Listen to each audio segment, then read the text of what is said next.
My study home YouTube চ্যানেলে সকলকে জানাই আন্তরিক অভিনন্দন ও শুভেচ্ছা।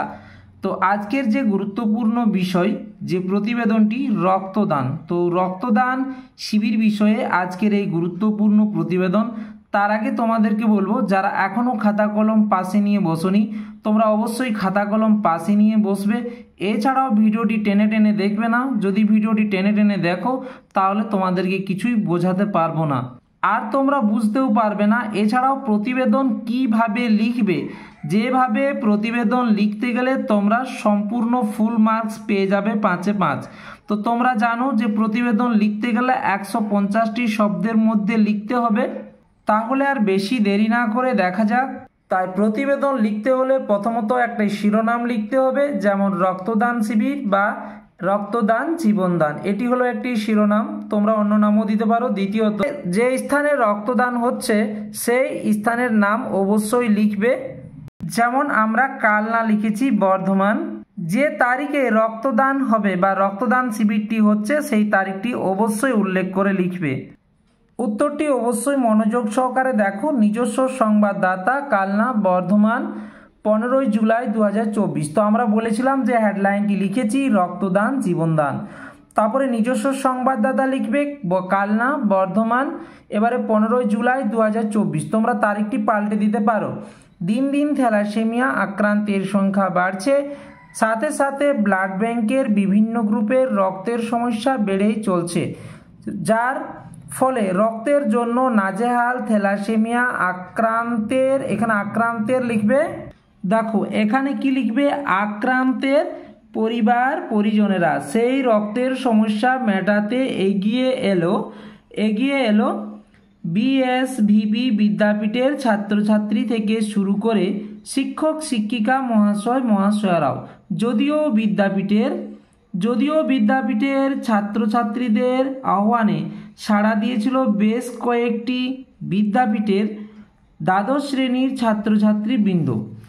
এই শিবিরের মূল ভূমিকায় ছিল বিদ্যাপীঠের ভারপ্রাপ্ত আধিকারিক এসকে কুণ্ডু মহাশয়। তার তত্ত্বাবধানে বর্ধমান মেডিকেল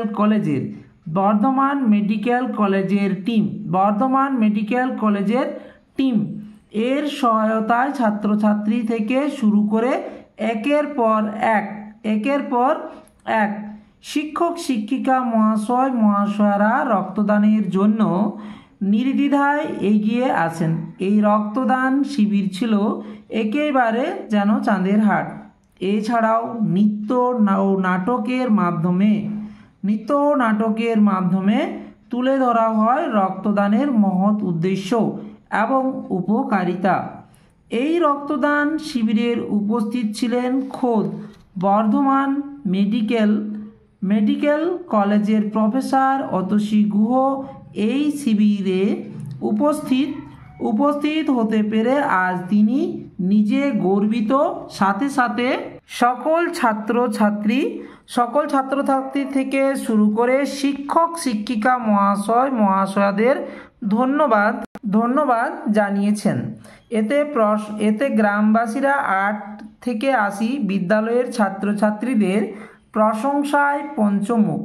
স্থানীয় পরিবেশবিদ রামতনু সাহুর কাছ থেকে জানা যায়, একদিকে যেমন রক্তের চাহিদা মিটবে, তেমনি অপরদিকে দিন দিন থ্যালাসেমিয়া আক্রান্তের পরিবার রক্তের সমস্যার হাত থেকে রেহাই পাবে। ঠিক আছে, রক্তের হাত থেকে রেহাই পাবে।